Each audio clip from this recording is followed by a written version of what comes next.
Hey guys, Andy here. I just want to go ahead and tell you a little bit about this frame. This is the 2019 SkyTap Angel. It's designed to be the safest frame on the market. When it was designed, first things that were taken into account was all safety. Okay? Once you get past the safety, then we looked at performance. And pretty proud to say we think we found the best performance setup so far as thrust point, balance point, comfort, and the ability for, or the type of weight shift that this frame has. First off, for safety, let's go with the netting. The netting on this frame is 380-pound test Kevlar, and it's pop riveted into each individual cage piece. So each one of these is its own cage piece. It's all got its own netting. It's all strung very tightly and pop riveted into the back of the frame. This makes the frame netting extremely strong and have almost no give, protecting the pilot from the propeller, especially on startup, but also when you crash. So starting the motor, there's a couple things that go into starting the motor that makes this frame very safe. Besides the netting, there's this place where you can put your hand, and your hand actually fits in here. Thumb goes on one side, you can fit it here, or even if you put your hand in here, it's very small, very hard for a hand to get through, even if it's a small hand. You have to actually wiggle it.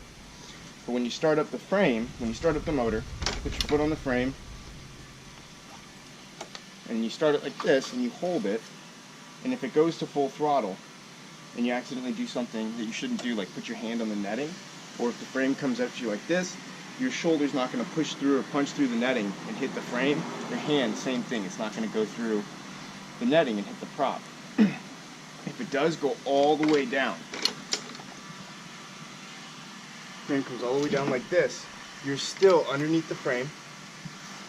You have all the netting here to protect you. The frame thrust is pushing on the comfort bars into the ground, and you are safe here underneath it until you can figure out how you're going to shut off the frame, whichever method you choose to be at that point. But if you do get stuck in this situation, then you're going to be relatively safe, as uncomfortable as it is, just because of this netting and because of the strength of the cage, and that there's no gaps really for you to get through. So, also when it goes to full throttle and comes at you, it'll lock down on your hand like this, and that keeps your hand from being able to go through. So your arm is up on the netting, your hand is still caught in the bar, and you can get down in this position, you know, defending yourself, and figure out how you're going to kill the motor, whether it be flood the engine on the carburetor, or squeeze the fuel bulb, pull the fuel line, whatever it's going to be.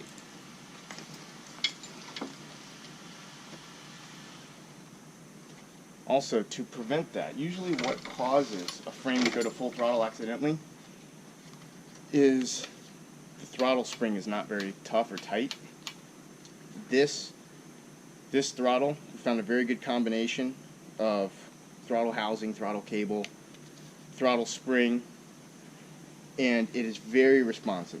As soon as you just touch this a little bit, it already starts moving on the frame. Just a little bit, any little bit of motion gets it to move. It's just that responsive. There's a lot of other throttles out there when there's a lot of play before you actually start getting the response. But because everything in this line is so tight, it prevents it from getting kinked. And you can also, it's so good that you can tie it in a knot, and it still works. It's still fully functional, doesn't jam. You can actually tie it in another knot. That's a kind of a jacked up situation, right? It still works. I mean, it still has full range. So,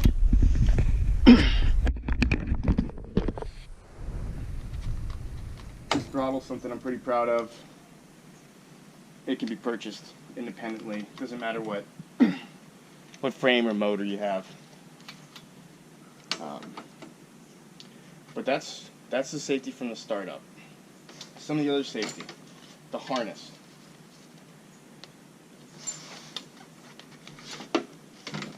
It's a quick release harness. Okay, it has a sissy strap up top, which I'm a big fan of sissy straps, especially when doing acrobatics.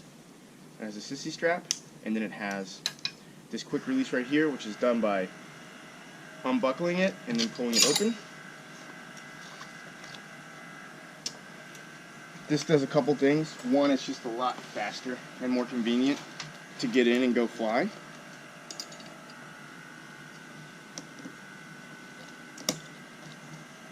That's it. I'm ready to go. Standing up is real easy. Another good thing about the way this frame sits is when it's sitting on the ground, you're reclined, you're comfortable, you can sit here as long as you need to. When you want to stand up, you don't have to have it on the back of a pickup truck or the back of a stand. You can just get your feet underneath you and then whoop, just stand up with it. This frame only weighs 58 pounds dry, so it's not that heavy to get in and out of. And then if you land in the water and you need to get out, grab this, pull this, you're free. Pretty easy. But there's more to it. This harness allows for a different kind of weight shift because it's a fixed hang point system. So the fixed hang points is in these comfort bars. You can see that they're velcroed in. Very tight, all the way around, double wrap of Velcro. The reason why we went with this, instead of the oscillating arms like most frames have, is because oscillating arms have a failure point. I also don't like the way they move around. Fixed hang point is fixed frame, it's a fixed thrust line, fixed balance. Everything on the frame is absolutely fixed, with the exception of the pilot being able to shift his weight left and right inside of this area, and that's how you actually weight shift. The things I don't like about the oscillating arms, first off, in performance, I do not like how they can come up, how they're loose, how they're independent from each other. They're not stable and connected like this. One can come up here, one can come up here, one can go down, and then when you give it instant thrust, because nothing's fixed, the motor can kick forward on the pivot points. When you crash, when they're not fixed, and you hit the ground, it'll pivot on the arm. The harness and the pilot will pivot on the arm after the bottom of the frame hits the ground, assuming that the bottom of the frame is lower than the pilot to begin with. And the pilot will swing on the arms, hit his back on the frame, hit his butt on the ground, could possibly injure his back. And these fixed hang points, they keep you elevated off the ground about 16 to 18 inches off of the ground, depending on where you have these adjusted, what kind of harness you have, but it's 16 to 18 inches off the ground. When you hit, these keep you elevated off the ground. The crumple zone underneath it will hit the ground and keep your butt from hitting the ground, or if you hit it hard enough, it'll actually crush and lessen the impact, usually preventing completely the impact of the pilot. But if you really hit hard, you can manage to go right through it, but it's designed to crush up and take the majority of the impact of the frame. But this crumple zone wouldn't work if the hang points weren't fixed. Another benefit of the fixed hang points, when you start up the motor, balances on it'll come down on these hang points or on the comfort bars if you accidentally go to full throttle. That'll protect you there. Also, getting in your seat. So because everything here is fixed and it's all set in front of you, not oscillating arms that are down, when you lift your feet up after you take off, the seat immediately comes up underneath you. Even if it's poorly adjusted, it comes underneath your butt. A lot of the other harnesses just don't do that, especially if you have to run out a takeoff, like a low wind forward launch, and you really have to run it up with the other harness and the other hang points. It'll hike that seat right up your butt, and then after you take off, you have to dig it out. And that's just one more thing. I don't like taking my hands off the controls when I'm only 10 feet off the ground and getting to the seat. I don't like doing it at 30 feet off the ground. I don't really like taking my hands off the controls ever, honestly. But this prevents that. Another good thing of these comfort bars is they protect your face. no matter how you fall, they protect your face. I guess unless you come in upside down, which is very difficult.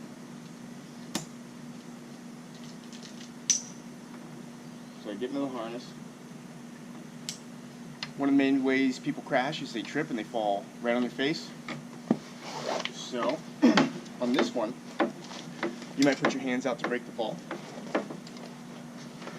The initial fall, but before the thrust of the motor, the weight of the motor, can actually hurt you, can crush you, can break everything, put your hands out, the bars actually come down and will take the rest of the thrust, the rest of the weight of the motor, the rest of the momentum that you have from the crash, and they will keep the cage elevated off of you, off the ground, so you don't get crushed. Even if it comes all the way over, you're in here, you're not going to get hit and crushed with the full frame because it has the pivot on these comfort bars.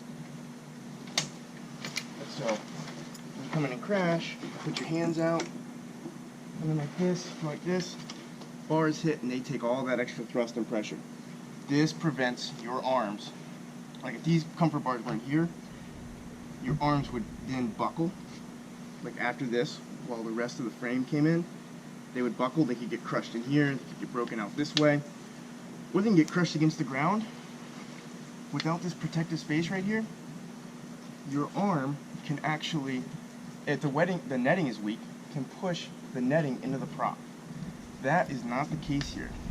Also because it's so low, you'll notice my feet can't get in there. Okay? But yes, nice and low, plenty of space for your arm. Another way people crash.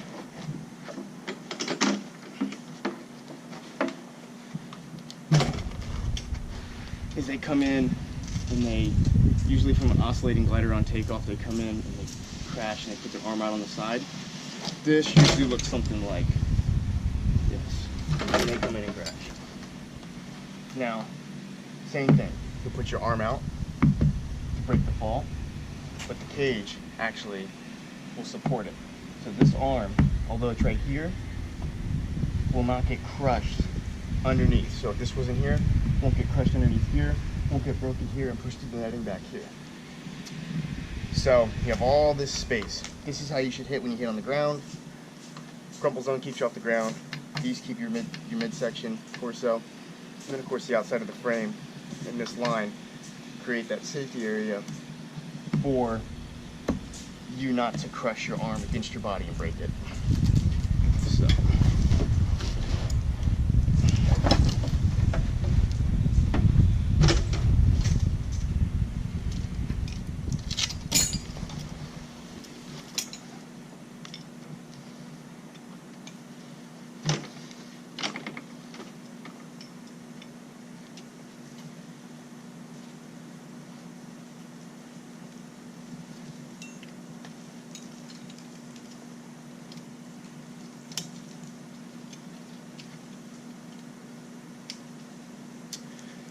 So we've gone over propeller protection, we've gone over faceplate protection and side crashes for these.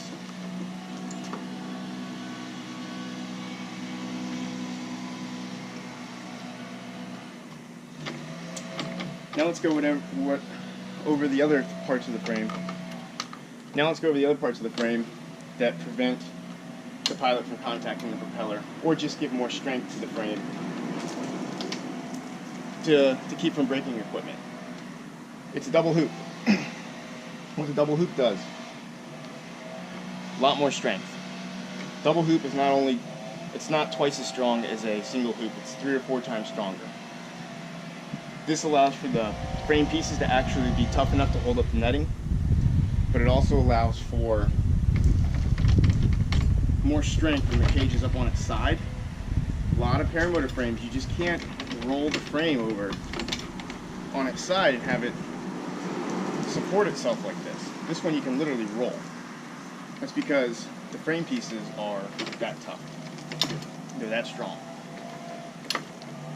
And they're Velcroed in on 4 connection points. they also have 5 connection points for plastic certs. So very, very tough, very strong cage pieces.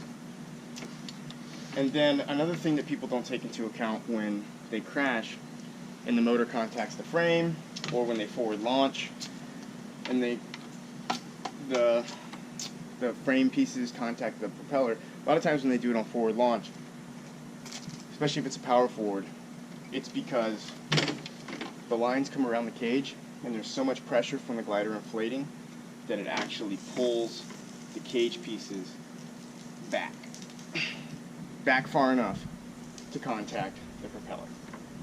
Now, that's not the case here. We have a lot of room, a lot of clearance between where it would contact the actual frame and the prop. There's also a lot of distance like this on where it would contact the frame and the prop. So there's plenty of space in here to prevent that kind of stuff. One of the main designs, or the reason for the designs, is for pilots to save money, for pilots to be able to have accidents, fall down, crash, and not damage the gear. If you damage the gear in a crash, you got very lucky, because chances are if you damage the gear in a crash, it saved you from breaking something or seriously injuring yourself. This prop, the motor, is on 4 motor mounts. Most every single paramotor is mounted to 4 motor mounts. And they're usually mounted very close to the motor. And that allows for the motor to actually flex on the mounts, which can give them additional play. Like, a lot of people don't understand what actually makes up the gap between the paramotor frame and the propeller. And it's several different things. One of them is the propeller flexes. When the propeller's creating thrust, it actually flexes forward. And just think about it, this thing's producing about 150, 160 pounds of thrust. Most of that is coming from the wingtips, so that's pushing the blades forward like this. Also, when you hit on one certain side, the whole motor actually will flex sideways on the motor mounts. Now on the Angel, we took knowing that this is an issue and this is how these things happen, we took the motor plate and we made it a very, very wide base. We also made it more vertical. So on a lot of frames, the thrust point is above the top motor mount, and when you go to full throttle, because the thrust point's up higher, it pushes and it'll actually push the propeller, the whole motor actually kick up and get that much closer to the top piece. And the way some people, there's one frame, I know one guy, he went through 3 propellers before he figured this out. His solution to the problem, which I did not agree with, I still don't agree with it, I'll never agree with something like this, but his solution was, because the motor was flexing up like this, I pointed out about his motor plate, so he put a thicker motor mount on the top just to prevent it from flexing that small amount that would tag it, the cage. It's just, I don't mess around with the small tolerances.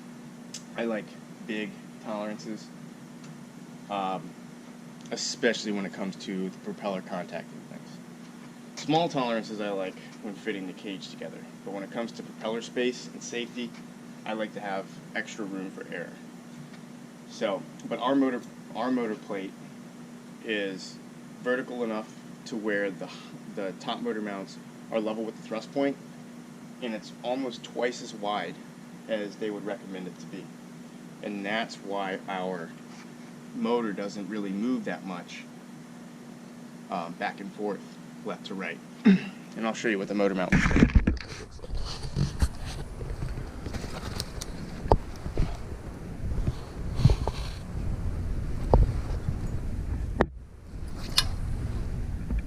Now the fuel tank. Fuel tank, you can see, is off the ground. That's for a couple reasons. One, you just don't want your fuel tank dragging off the ground. 2, it's for when you hit, you just don't want to impact the fuel tank directly with the ground. It's not that big of a deal. A lot of people have their fuel tanks on the ground, but we moved ours up and a little bit forward from the predecessor to this frame, just because it was pilot request. Also, it makes the center of gravity closer to the pilot. It gets the fuel tank a little further away from the propeller, and the fuel tank's not on the ground to catch and snag and bump and hit things. I feel like it's lighter than the flat top just because it has that much more padding and comfort. Let's take a look at the mounting plate. This mounting plate is a little different than what people traditionally do. See it right there? The motor actually sticks through the mounting plate, and the motor mounts are outside of where they would be if they were attached straight to the motor. Now that does a couple things. One, because the motor mounts are so wide and they're higher, well, they're wide, so that doesn't allow the motor to flex to the side as much because the base is a little bit wider. Also, the top motor mount is level with the thrust point of the motor. Now, I've seen on some other frames and some other motors too, depending on how they have the motor set up, that the thrust point will be above the top motor mount, and the motor will actually kick up. When they throttle up, the motor angle of the motor comes up like this. On some frames,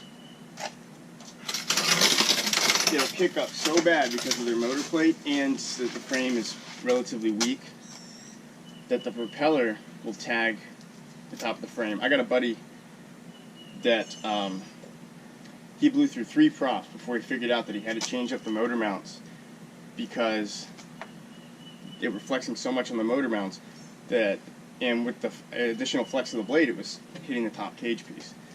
So their fix, which I don't agree with, did not agree with, still don't agree with, was to put a stronger motor mount up here, which basically meant that the prop was going to be this far away from the top of the cage at that point. I don't mess around with those small tolerances. I like everything to have plenty of room in between so that there's so much space that it's almost impossible to contact the propeller with the frame, and it's even harder to contact the propeller with flesh. But so the motor mounts are higher than the thrust point, or level with the thrust point, and much wider. And this also does something with the harmonics of the motor. I can't prove this, but I haven't heard of an exhaust cracking on the Vitarazi when it's on either a flat top or an Angel. I'm sure it has happened at some point, but somebody pointed out that's probably because the way that the vibrations are changed up because of the way the motor plate is mounted. The flat top's a little different. The flat top spreads their motor plate out more vertically. I spread mine out more horizontally, but they still have that real wide base, which doesn't let the prop move around as much, especially on impacts. So here's the new motor. This thing is beautiful. It's got the cooling element on there, the clutched version. Just a great looking motor. I was kind of wondering what Vitarazi was going to do differently because they're already kind of top of the game, and they definitely still impressed me. So got the Helix propeller on there too. This is a 51-inch propeller.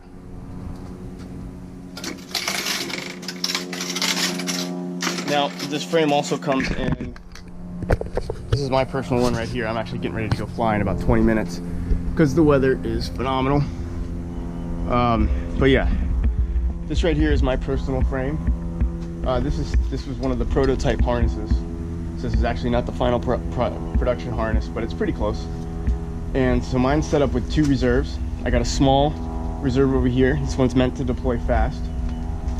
And then I have a tandem reserve over here. This one's a 55 square meter tandem. I keep that permanently attached because I don't like swapping out reserves. And sometimes I just randomly end up doing a lot of tandems when I'll show up to go fly with some buddies. They'll have some buddies that want to go fly. Next thing you know, I do a couple tandems in a night and I don't get to fly. Don't get me wrong, I like tandems just as much as flying solo. But yeah, that's why I keep a tandem reserve hooked up. And then here's the 2 other frame colors. We got the red one, and we have the cinnamon orange frame color. This one looks really sexy, especially in the sunlight. This one actually is $100 more just because it's a double coat and it's a little bit more expensive to get done. But yeah, here they are. Here's all the frames.